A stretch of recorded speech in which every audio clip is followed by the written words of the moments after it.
RCC à Kinshasa. Madame, Messieurs, bonjour, bienvenue dans ce journal. La République démocratique du Congo et le Rwanda ont paraphé le texte d'un accord de paix visant à mettre fin au conflit dans l'est de la RDC et qui sera signé le 27 juin prochain selon un communiqué conjoint publié et diffusé mercredi sous les auspices des États-Unis. Ces textes provisoires qui s'inspirent d'une déclaration de principe approuvée en avril prévoient des dispositions sur le respect de l'intégrité territoriale et l'arrêt des hostilités dans l'est de la RDC. Selon ces communiqués diffusés par le département d'État au nom des 3 pays et du Qatar, également médiateur, cette signature d'accord de paix sera formellement signée lors d'une réunion ministérielle à Washington en présence du secrétaire d'État américain Marco Rubio. Dans le reste de l'actualité, le désormais ex-ministre de la Justice Constant Mutamba a officialisé sa démission mercredi 18 juin 2025. Poursuivi dans une affaire de détournement de deniers publics, il avait rencontré la veille le président Félix Tshisekedi qui ne cesserait pas opposé à son départ pour permettre à l'ancien garde des Sceaux de faire face à la justice. Une décision attendue, voire inévitable. Selon la Constitution congolaise, un ministre mis en cause ne peut se maintenir en fonction une fois de poursuites autorisées par l'Assemblée nationale. Ce qui fut le cas dimanche 15 juin dernier au niveau du Parlement congolais, plus précisément à la Chambre basse. Constant Mutamba n'avait donc d'autre choix que de se retirer.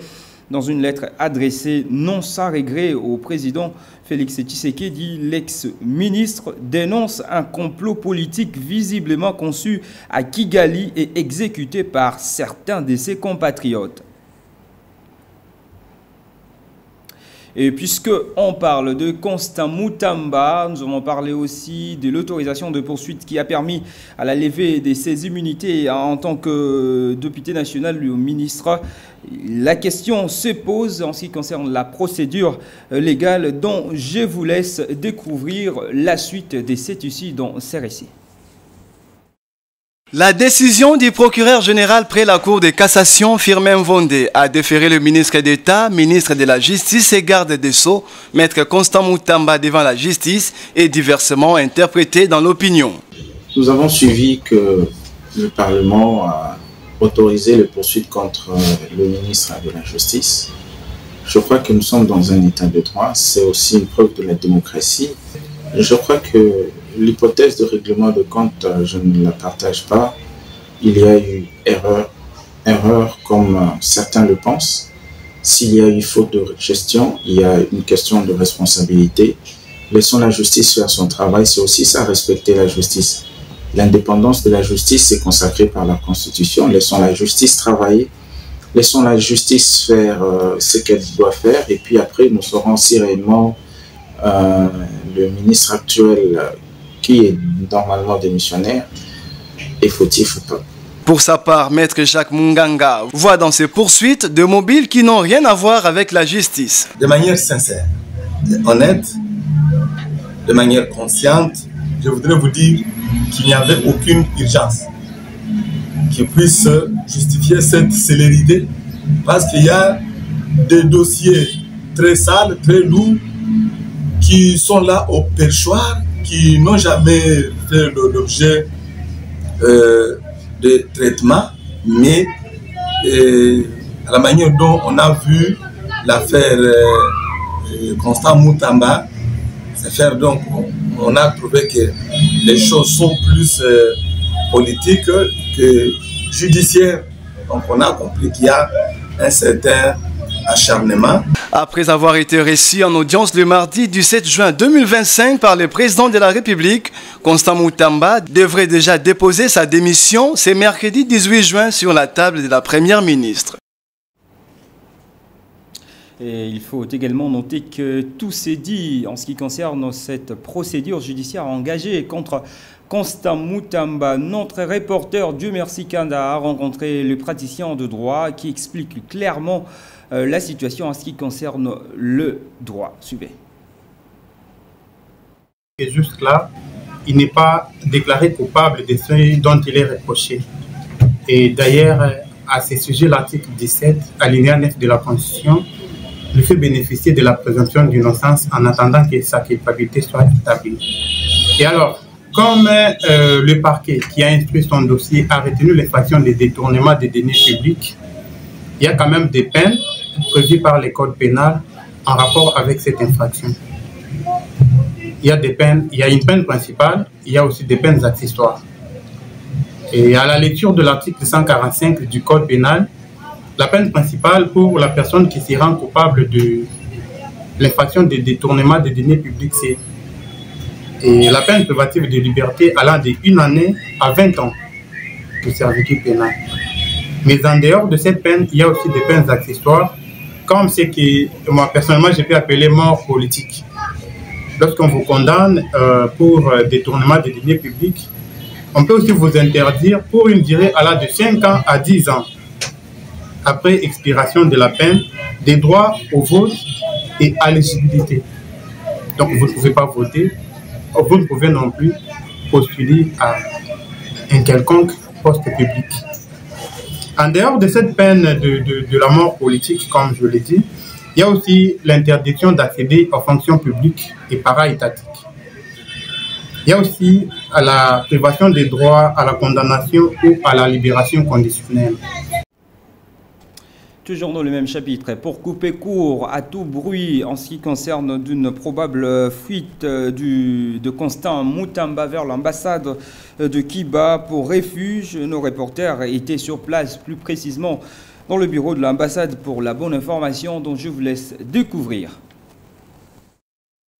Monsieur, nous sommes sur place au niveau de l'ambassade de Cuba. Contrairement à ce qui s'y raconte, nous avons échangé avec l'ambassadeur.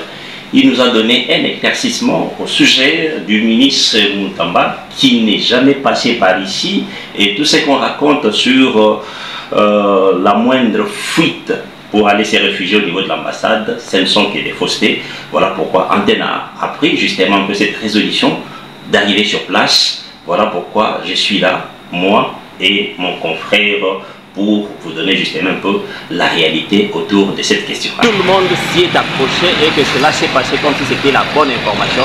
Or, la bonne information, c'est celle dont nous vous communiquons tout à l'heure. Je vous dis, mesdames et messieurs, vous allez suivre peut-être prochainement les communiqués qui viendra balayer pratiquement tout ce qui se raconte au sujet de ministre Mutamba qui n'est pas passé par ici et ce qui se raconte. Et on continue ce journal avec cette triste nouvelle de la journaliste et reporter de la rédaction d'Antenne, Patricia Moigny, qui s'est fait agresser par un criminel le plus réputé d'ailleurs de la commune de Kinshasa, surnommé Chupa. Ces criminels venaient récemment de la prison. Il s'agit d'une situation qui confirme une fois de plus la dégradation de la situation sécuritaire dans la capitale congolaise. Les détails avec Dieu merci Kanda. En route pour la rédaction d'Antenne TV, où elle preste comme journaliste et reporter, Patricia Moigny s'est vue agressée par les criminels les plus réputés de la commune de Kinshasa, surnommé Chupa, qui ravit, extorque et agresse qui il veut, quand il veut et où il veut. Ce mercredi 18 juin 2025, autour de 11 h, à peine libéré des prisons, il s'est attaqué par derrière à notre consoeur qui était pourtant sur la moto en partance du centre-ville à hauteur du croisement des avenues des Huileries et Itaga pour lui arracher les boucles d'oreilles. En essayant de lui empêcher de les enlever de ses oreilles, Patricia s'est retrouvée dans la boue avec ses délinquants qui, en tirant plus violemment la boucle de l'oreille gauche, cela a complètement déchiré le lobule de l'oreille qui a été suturé avec 2 pinces dans un centre médical de proximité.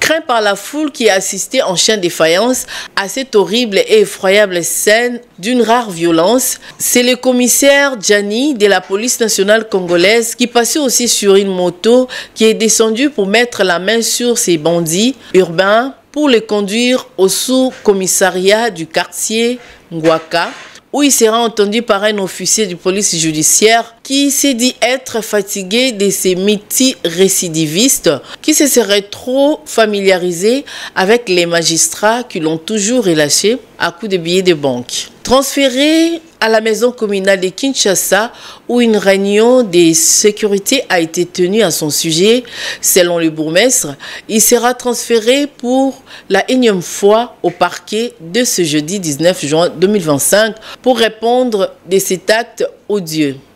Plusieurs personnes font savoir qu'ils ne passent jamais plus de 2 jours en prison. Mais pour avoir violenté cette fois-ci une journaliste, il y a des raisons de croire qu'il purgera sa peine une fois condamné. Voilà cette triste réalité qui est également un appel aux autorités compétentes de veiller à la protection de la population civile. Dans un autre registre, il s'observe depuis quelques jours la baisse du prix des ciments sur toute l'étendue de la ville de Kinshasa. C'est après une décision du vice-premier ministre en charge de l'économie, Daniel Mukoko Samba. Le constat a été fait par Diane Ifondo et Angèle Dakisekou. Après que le vice-premier ministre en charge de l'économie nationale, Daniel Mukoko Samba, a annoncé l'annulation de la mesure du gouvernement de Kinshasa de limitant les heures de circulation des camions poids lourds dans la ville de Kinshasa, qui, selon le patron de l'économie nationale, vise à prévenir le risque de pénurie et garantir la fluidité de l'approvisionnement en denrées de première nécessité dans la capitale congolaise, tandis que les autorités de la ville avaient les souhaits de résoudre les problèmes des embouteillages dans la ville. Fort malheureusement, cette décision a donné lieu à la flambée des prix, entre autres du ciment. Quelques Kinois rencontrés sur terrain se disent être satisfaits de la décision du ministre et de la baisse du prix des ciments sur les marchés. Les conducteurs poids lourds étaient mécontents de la décision du gouverneur de la ville de Kinshasa. Et sur ce, ils ont entamé une grève, ce qui a causé la rareté du ciment. Et puisque les Kinois sont méchants, ils ont majoré les prix. Pour Nera Chanira, défenseur des droits humains, la décision du ministre de l'économie nationale, dont le chef des opérateurs économiques et les concessionnaires s'avère salvatrice. Comme nous le savons tous, que la province du Congo central, particulièrement les villes de Boma et de Matadi, sont celles qui desservent la capitale par des denrées de première nécessité. Il faut que toutes les mesures qui sont prises par la ville-province de Kinshasa soient des mesures qui favorisent en fait à ce que la ville-province de Kinshasa soit desservie par des matières premières et surtout des matières de première nécessité, notamment également les ciments, parce que la ville-province de Kinshasa fait face à l'augmentation de construction ici et là. Et comme vous le savez, l'investissement dans l'immobilier s'avère très intensif dans notre ville-province de Kinshasa. Et il faut que toute action publique soit ces actions qui permettent à ce que la population congolaise soit mieux desservie. Ici est de souligner que c'est depuis 5 jours que le ministre de l'économie nationale a levé la mesure du gouvernement provincial interdisant la circulation de gros véhicules pendant la journée et cela a amené la baisse du prix du ciment. Nous allons cette fois-ci parler de la santé en vue de s'enquérir de la situation de malades et de matériel utilisé pour la lutte contre la Mpox. L'ambassadrice des États-Unis d'Amérique en République démocratique du Congo a effectué une visite au centre de traitement Mpox de la clinique quinoise. C'était mercredi 18 juin 2025 en présence de Patricia Bassois et Pascal Okolo. C'est mercredi 18 juin 2025. L'ambassadrice des États-Unis a visité les centres de traitement de Mpox basés à la clinique quinoise de la Gombe. Après être accueilli par le personnel de cet hôpital et le directeur général de l'Institut national de santé publique, Tamlin y a visité les laboratoires, les équipements de dépistage, les bureaux des maladies infectieuses et les malades de Mpox. Cette visite a renforcé l'engagement entre les deux États à lutter contre cette maladie. Elle voulait se rendre compte elle-même en venant visitant un centre Mpox. C'est ce que nous l'avons amené ici, où elle a eu à voir comment le diagnostic se fait, parce qu'il y a un laboratoire qui est installé au niveau de ce site Mpox ici à la clinique quinoise. Donc on pose le diagnostic qui se fait en moins de 24 heures. Et le résultat, le rendu de résultat, donc il est très rapide et il permet de prendre en charge de manière adéquate les patients de Mpox. Et on a eu aussi à voir la visite des patients qui sont en hospitalisation ici au niveau du centre de traitement Mpox. Donc, elle a eu à s'entretenir avec les patients et voir les soins qu'ils sont en train de recevoir. Et la plupart des patients sont en très bonne évolution et presque en voie de sortie. Après cette ronde, Tamlin, ambassadrice des États-Unis en RDC, a félicité les travaux abattus par les personnels de santé de cet hôpital. Il faut noter que ce centre a été institué depuis le mois de février par les concours des partenaires techniques et a déjà reçu 175 cas, dont 154 guéris et 3 décès. Prévu par la Metelsat pour débuter à la date du 25 mai dernier, la période de la saison sèche n'a pas du tout été respectée. Qu'est-ce qui justifie cette perturbation des enjeux climatiques? Réponse avec Augustin Tagisabo, chef de division à la Metelsat, dans ses propos recueillis par Naomi Nyungé. La Metelsat avait bien prévenu la date du début de la saison sèche, c'était fixé le 25 mai. Avec une marge de dispersion de 7 jours. Et toutefois, nous sommes dans la saison sèche, maintenant nous sommes le 16, nous sommes dans la saison sèche. Nous avons constaté une petite perturbation, la date du 10 et du 14 juin, suite à la pénétration du vent du nord-ouest venant du golfe de Guinée, qui nous a apporté un peu le flux froid avec les amas nuageux qui nous ont donné des pluies ici à Kinshasa. Et ces pluies-là étaient intensifiées le 14 avec 90 mm d'eau que nous avons enregistré à la station de Mbinza. Donc ce n'est pas un fait local, c'est une situation synoptique qui est venue et qui a trouvé une condition favorable au niveau de la ville de Kinshasa, et c'est ce que nous avons enregistré, cette quantité d'eau. Donc la situation, nous sommes en train de l'observer et de veiller sur son évolution, voir combien ça peut prendre du temps. Alors jusqu'à présent, nous sommes dans la surveillance et dans l'étude approfondie de ces phénomènes concernant le climat au niveau de la ville-province de Kinshasa. Nous allons parler cette fois-ci de l'Union nationale de caméramens du Congo qui a installé le comité provincial au Congo central. C'était à l'issue d'une cérémonie organisée le 8 juin 2025 à Matadi, dans la salle Froitosa, où les délégations venues de plusieurs territoires en vue d'honorer cette structure réunissant les techniciens de l'audiovisuel. Notons que cette structure de l'Union nationale du caméraman du Congo flotte maintenant à Boma, Mwanda, Mbanza, Ngungu, Kimpese et Matadi. Reportage signé David Tembeni. Chose promise, chose due. 8 mois après être élu comme président du comité exécutif de l'UNCC, Merlin Meïka Malandoa et le comité exécutif se sont rendus dans le Congo central pour y installer la coordination provinciale. La première équipe fut conduite par le secrétaire général Alpha Olenga. À son arrivée avec la deuxième équipe, Merlin Meïka Malandoa a défini l'objet de leur présence dans la ville de Matadi. Aussitôt arrivé, le comité exécutif de l'UNCC a tenu une réunion avec le caméraman du Congo central, question de leur expliquer les fonctionnements de la structure ainsi le bon vouloir des objectifs assignés. Samedi 7 juin, dans le but de promouvoir la santé et le bien-être, le comité national exécutif de l'UNCC a organisé une marche de santé. Le professionnel des prises de vue était convié, belle occasion pour solidifier l'unité au sein de la corporation. Dimanche 8 juin était le jour du grand rendez-vous. L'installation du comité provincial dans le Congo central. Merlin Meïka Malandoa, président national de l'UNCC, a investi ceux qui doivent diriger désormais l'UNCC Congo central. Lors de son allocution, le président national a invité ses collègues au patriotisme en vendant l'image positive du pays à travers la caméra.